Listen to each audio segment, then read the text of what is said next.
Good morning students. आज हम नई यूनिट स्टार्ट कर रहे हैं फॉर्मिंग प्रोसेस। फॉर्मिंग प्रोसेस होता क्या है? Metal forming include large number of manufacturing process in which plastic deformation property is used to change the shape and size of metal work piece. क्या होता है कि हम बहुत तरीके से क्या करते हैं, हमारे मैन्युफैक्चरिंग प्रोसेस करते हैं। तो जो हमारे फॉर्मिंग प्रोसेस है, इसके अंदर हम मेटल की प्लास्टिसिटी प्रॉपर्टी का यूज़ करके हमको डिज़ायर्ड शेप और साइज़ जो हमको चाहिए होता है उसको हम अचीव करते हैं। During the process for deformation purpose a tool is use which is called die. अब हम क्या करते हैं, इसको बनाने के लिए डाई का यूज़ करते हैं। जैसे अपन देखते हैं सिक्का बनाना है, जो हमारे चलता है, कॉइन्स वगैरह होते हैं, ठीक है। और जैसे आप ये देख सकते हो कि जो कुछ मोहर लगानी होती है, मोहर वगैरह आपने देखी होगी, स्टैंप देखा होगा, उसमें भी जो प्रोसेस होता है वो डाई के थ्रू होता है। It apply stress to the material to access the yield strength of the metal. इसमें क्या करते हैं हम कि दो डाइयों के बीच में हमारा जो जिस मटेरियल पर हमको जो भी हमको साइज चाहिए उसको रखते हैं और फोर्स लगाकर क्या करते हैं, उसको हम अचीव करते हैं। Due to this metal deform into the shape of the die. Generally the stress applied to deform the metal plastically are compressive, but in some forming process metal stretch bend or shear stress also applied to the metal। तो इसके अंदर देखो क्या होता है कि जैसे मान लीजिए हमको ये शेप चाहिए, जैसे कि हमको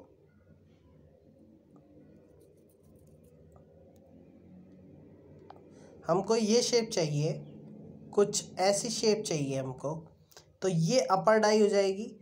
नीचे वाली डाई कैसी होगी, वो कुछ ऐसे होगी, ठीक है ना। अब इसके अंदर हम क्या करेंगे, हमको जिस भी मेटल को हमारे को क्या करना है, बनाना है, तो हम क्या करेंगे, उस मेटल की शीट को क्या करेंगे, यहाँ पर रख देंगे, ठीक है। रखने के बाद क्या करेंगे, अब हम फोर्स अप्लाई करेंगे।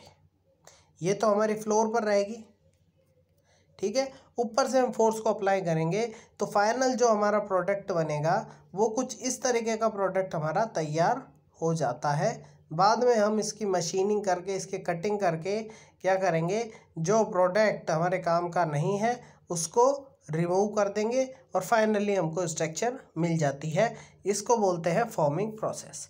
बात करते हैं फॉर्मिंग प्रोसेस, हमारे टाइप ऑफ फॉर्मिंग प्रोसेस कितने तरीके के हमारे होते हैं। सबसे पहले जो फॉर्मिंग प्रोसेस है, बल्क डिफॉर्मेशन प्रोसेस और शीट मेटल वर्किंग प्रोसेस।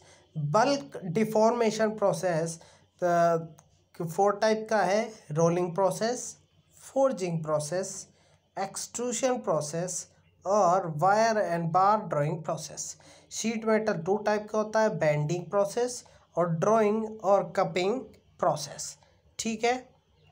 अच्छा, for better forming of a metal, desirable property of metal are low yield strength and high ductility।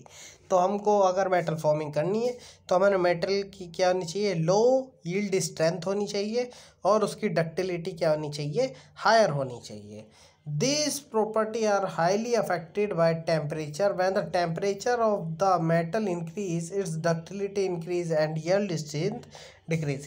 जैसे जैसे हम टेम्परेचर को बढ़ाते हैं वो हम जानते हैं कि डक्टिलिटी बढ़ती है। डक्टिलिटी वो प्रॉपर्टी है जो इजीली फोर्स लगाने पर हमारा मेटल क्या हो जाए, डिफॉर्म हो जाए, बिना टूटे, बिना क्रैक के या फिर कुछ भी प्रॉब्लम के वो क्या हो, डिफॉर्म हो जाए।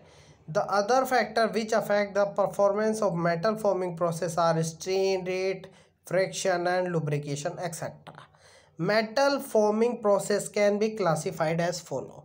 तो metal forming process को हम जो डिवाइडेड किया है उसमें सबसे पहला bulk deformation process. Bulk deformation process आप देख सकते हो, इसके अंदर रोलिंग होती है, फोर्जिंग होती है, एक्सट्रूशन होता है। सबसे पहले बात करेंगे रोलिंग की।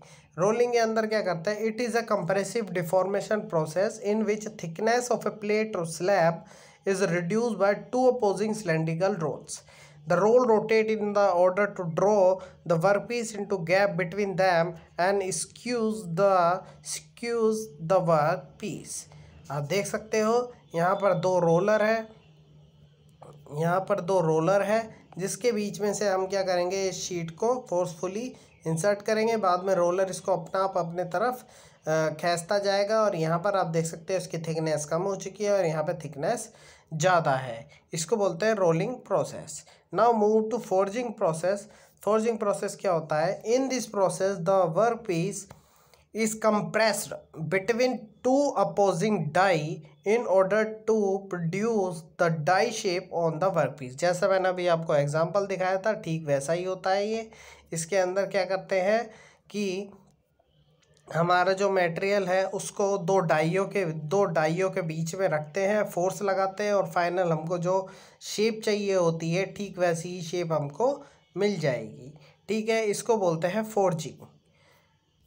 इसके बाद आता है एक्सट्रूशन। एक्सट्रूशन क्या होता है? It is a compressive deformation process in which the work metal is force to flow through the die opening as show in the figure. During the flow through die the work metal take the shape of the opening as its cross section.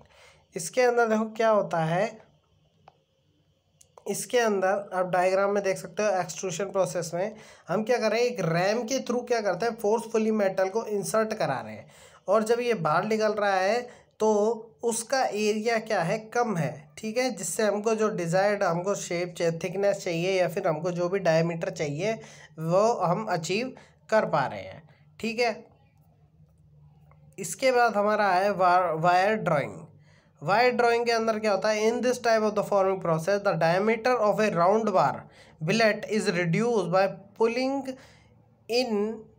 Pulling it through a die opening. Short drawing process. आप देख सकते हो drawing process में क्या होता है कि अब हम क्या कर रहे हैं, उसमें रैम में तो क्या कर रहे थे, एक्सट्रूशन में तो बाहर से रैम के थ्रू कर रहे थे। इसके अंदर हम क्या करते हैं, जहाँ पर आउटर है जो हमको शेप चाहिए वहाँ से हम इसको फोर्सफुली खींचते हैं। जैसे हमारे सिल्वर वगैरह का काम करते हैं, ज्वेलर्स लोग करते हैं, तो वो लोग क्या करते हैं, उनके पास ऐसी डाई होती है जिसमें से एक स्मॉल होल में से क्या करते हैं, वायर को खींचते हैं और उसे धीरे धीरे स्मॉल होल करते करते उसको क्या करते हैं, डायमीटर को बहुत कम कर लेते हैं। ठीक है, अच्छा शीट मेटल में क्या होता है? शीट मेटल में आप देख सकते हो डायग्राम में, शीट मेटल में एक शीट रखी जाती है, दो हमारे पास डाई होती है, पंच करते हैं, पंचिंग करके हमको डिज़ायर शेप इससे मिल जाती है, जैसा कि आप दूसरे में भी देख सकते हैं। ठीक है ना। इसके बाद आता है इंट्रोडक्शन की बात करें अगर हम, इसके अंदर क्या होता है कि जो देखो इसके अंदर देखो क्या होता है कि mechanical working of a metal is simply plastic deformation performed to change the dimension, property and surface condition with the help of mechanical pressure। ठीक है ना, तो हम इसमें मैकेनिकल वर्किंग होती है सारी की सारी फॉर्मिंग के अंदर। तो इसको हम टू पार्ट्स में डिवाइडेड करते हैं। हमारे पास एक तो होता है हॉट वर्किंग और एक होती है कोल्ड वर्किंग। ठीक है, अब ये हॉट वर्किंग और कोल्ड वर्किंग है, ये डिपेंड करती है टेम्परेचर पर। ठीक है ना, अगर हम हॉट वर्किंग और कोल्ड वर्किंग को डिफाइन करना चाहें तो सबसे पहले हमको रिक्रिस्टलाइजेशन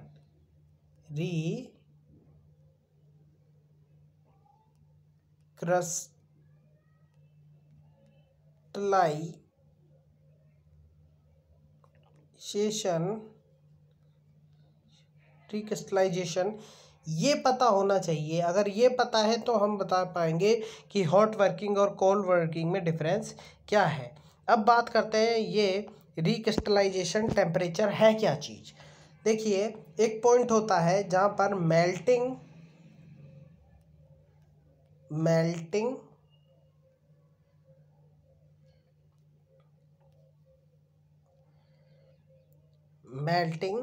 और बर्निंग। ठीक है, ये हमारे पास पॉइंट होता है। इसके ठीक नीचे होता है रिक्रिस्टलाइजेशन।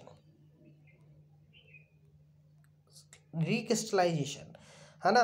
तो जो मेल्टिंग और बर्निंग के बीच का जो एरिया है यहाँ पर होती है हॉट वर्किंग, और रिक्रिस्टलाइजेशन के जस्ट नीचे होती है कोल्ड वर्किंग, ठीक है ना। तो अब देखो ये क्या है, हॉट वर्किंग और कोल्ड वर्किंग। रिक्रिस्टलाइजेशन है क्या, अगर इससे ऊपर अबव में टेम्परेचर है हमारे मेटल का और फिर हम उसमें फॉर्मिंग कर रहे हैं तो क्या होता है, उसमें न्यू ग्रेन ग्रोथ चालू हो जाता है, ठीक है ना। और अगर इससे नीचे करते हैं तो इसमें कोई ग्रेन ग्रोथ नहीं होता है, ठीक है। तो बेसिकली डिफरेंस बस यही है। हॉट वर्किंग के अंदर क्या होता है, रिक्रिस्टलाइजेशन के अबोव रहता है टेम्परेचर और मेल्टिंग बर्निंग के बिलो रहता है, और जबकि कोल्ड प्रोसेस के अंदर क्या होता है, रिक्रिस्टलाइजेशन के ऑलवेज बिलो रहता है, ठीक है ना। तो ये रिक्रिस्टलाइजेशन होता है, आप इसमें देख सकते हो। The process of formation of new grain is called recrystallisation and the corresponding temperature is the recrystallisation temperature of the metal. अब बात करते हैं प्लास्टिक डिफॉर्मेशन है क्या। प्लास्टिक डिफॉर्मेशन के लिए हमारे पास ये डायग्राम देख सकते हो आप लोग। प्लास्टिक डिफॉर्मेशन में क्या होता है कि सबसे पहले हम जब मेटल में स्ट्रेस डेवलप करते हैं तो एक पॉइंट तक तो क्या होता है, अगर हमने उस पर फोर्स को हटाया तो वो वापस इनिशियल पोजीशन में आ जाता है। बट जब ये यील्ड स्ट्रेंथ पर पहुंच जाएगा, जब हम क्या करेंगे, यील्ड स्ट्रेस पर पहुंच जाएगा, यील्ड पॉइंट पर पहुंच जाएगा और हम फिर भी फोर्स दिए जा रहे हैं, तो उस पर क्या होगा कि डिफॉर्मेशन परमानेंट होगा। यानी कि आप वो डिफॉर्म होने के बाद अगर फोर्स हटा भी दोगे तब भी वो अपनी इनिशियल स्टेट में नहीं आ पाता है। इसको हम बोलते हैं प्लास्टिक डिफॉर्मेशन।